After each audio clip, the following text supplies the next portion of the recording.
Hey guys, it's Meg and welcome back to my YouTube channel. Today I'm going to be setting up my bullet journal ready for July, and let's just get into it.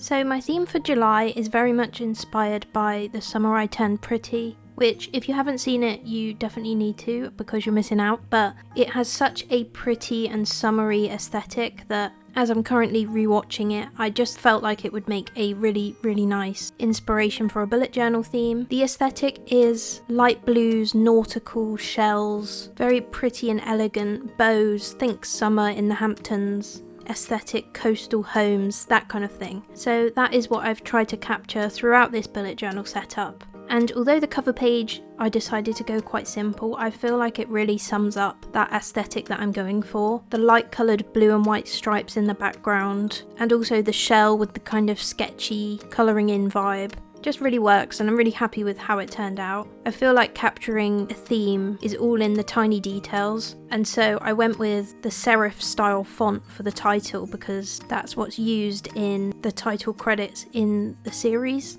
And the water is also always glistening and sparkling, so that's why I've added in these little sparkle stars around the title. So it's nice and simple, but that is my cover page all complete. Next, I decided to add in a quote page to go along with the cover page. As I said, the cover's a bit simple, which I really like, but I also felt that open space for a little quote page or something extra to go along with the cover page. So I decided to go with a quote from The Summer I Turned Pretty, of course, and I chose this one, which is "Everything good, everything magical happens between the months of June and August," which, of course, between June and August you've got July, so it just felt perfect. And again, it just really captures the essence of the series, which is all about the magic of summer and living your best life throughout the summer, being whoever you want to be and all of that. And to go with that pretty girly aesthetic, I decided to use quite a curly cursive writing for the quote. And then to finish off the page, I started drawing some hydrangeas down at the bottom, which again are a big feature kind of motif throughout The Summer I Turned Pretty. The house in Cousins has the most gorgeous hydrangea bushes all around it. There's constantly flowers in all of the rooms, so I wanted to bring those in, even though they were quite difficult to draw and quite time consuming, especially for the colouring in, but I think the payoff at the end with how it looks was definitely worthwhile. I decided to use coloured pencil to colour these in and not have to do it in the neatest possible way because the sketchy colouring in style that I've used on the shell on the left hand page is something that I'm using throughout the theme, because something about it just feels like it really fits with the look, and I guess it's kind of like the feeling of windswept down by the beach. Not everything's perfect, so that really helped make the colouring in process a bit smoother because there's obviously a lot of details that you want to capture, but I just focused more so on having a balance of light and dark blue flowers and making sure the darkest blue was in the shadows, so it gives that look of a full and layered bush of flowers, which I finished off with my white gel pen to add some highlights, and that is my quote page all complete.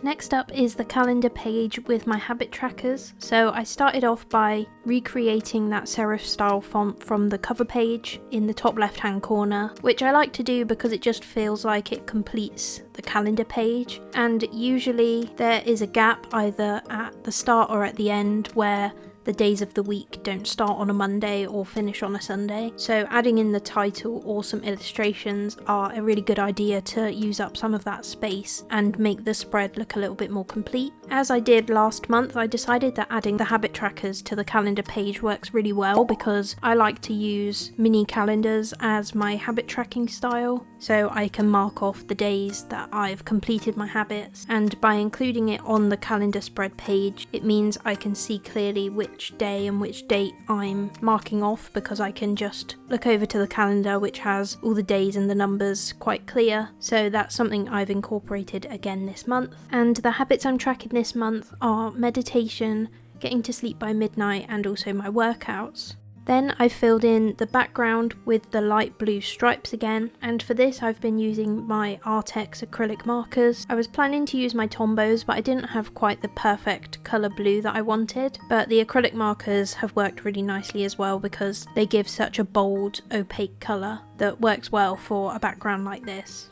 Then I included a starfish drawing down in the bottom right hand corner, again with that sketchy colouring in style. And although I wanted the whole starfish to be kind of blue, I also made sure there was a contrast between the highlights and the shadows, which helps to make the drawing not look too flat. So pressing harder in some areas with the pencil and then using the white gel pen as well to pick out some highlights. Then I grabbed the darker blue shade of my acrylic markers to colour in the title, which I just felt was the perfect blue for this theme. And if you have seen The Summer I Turned Pretty, I would really love to know how well you think I've done with capturing it in this theme. It's not meant to be an exact replica, it's just kind of taking the essence and the aesthetic and using that to inspire the journal setup.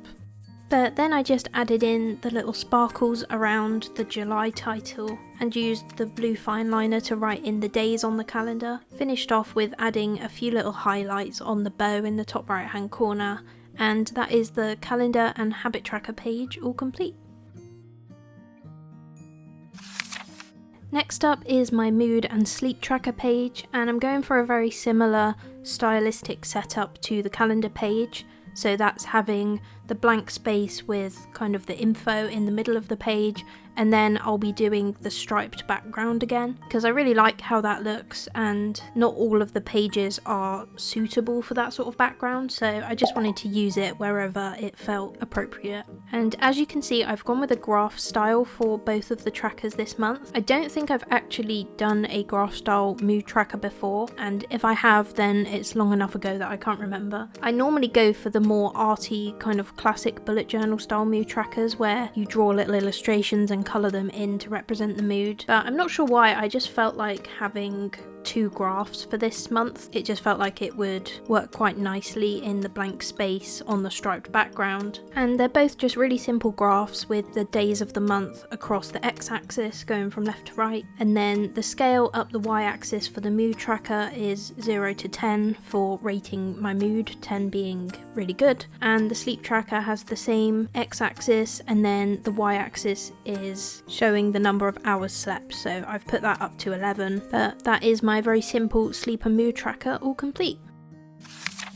Now onto my monthly dashboard spread, which if you've seen some of my other Plan With Me videos, you'll know this is a recent incorporation that I've been really enjoying. It's basically just a page for dumping any extra information that you want included that hasn't found a place in your previous pages. So for me, this page is going to include my monthly goals, and I've also got a space for my theme information. And this is where I make a note of all the pens, pencils and colour codes of those that I've used for the setup, so that when I come back to filling things in, by the time I've put all my pens away, I can make sure I'm choosing the right colours, especially when I'm looking at all these different shades of blue. Some of them look very similar, so it's useful just to make a note. But this is just a really simple setup with boxes for the information I want to include, and then I had space for a few theme related drawings of these shells.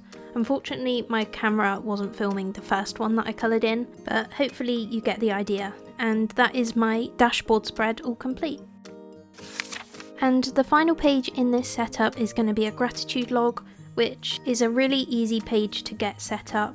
I simply do alternating lines of the two main colours that I've used throughout all of my other pages. So that's the darker and lighter blue of the acrylic markers this time, and I decided to alternate it with a white line in between just so it wasn't too busy with the colour. And I also decided to alternate the colours of the numbers that I've used. So on the acrylic marker blue colours, I've used my white gel pen to write the number for the day of the month, and then in the white lines I used the blue fine liner, which is really subtle but it looks really nice, so I need to remember that for future months because I love how it looks. As always, the gratitude log is just going to be a line a day of something I'm grateful for that day, and that is the final spread of this month all complete. So that is my bullet journal all set up for July, inspired by The Summer I Turned Pretty. We've got a cover page, a quote page, a calendar page including my habit trackers, a mood tracker and sleep tracker page, then a monthly dashboard, and finally my gratitude log. I'd really love to hear in the comments what you think of this theme and how well you think I've captured the essence of the summer I turned pretty. And don't forget to like, comment, subscribe and hit the notification bell if you want to be notified when I next upload. And I'll see you in the next one.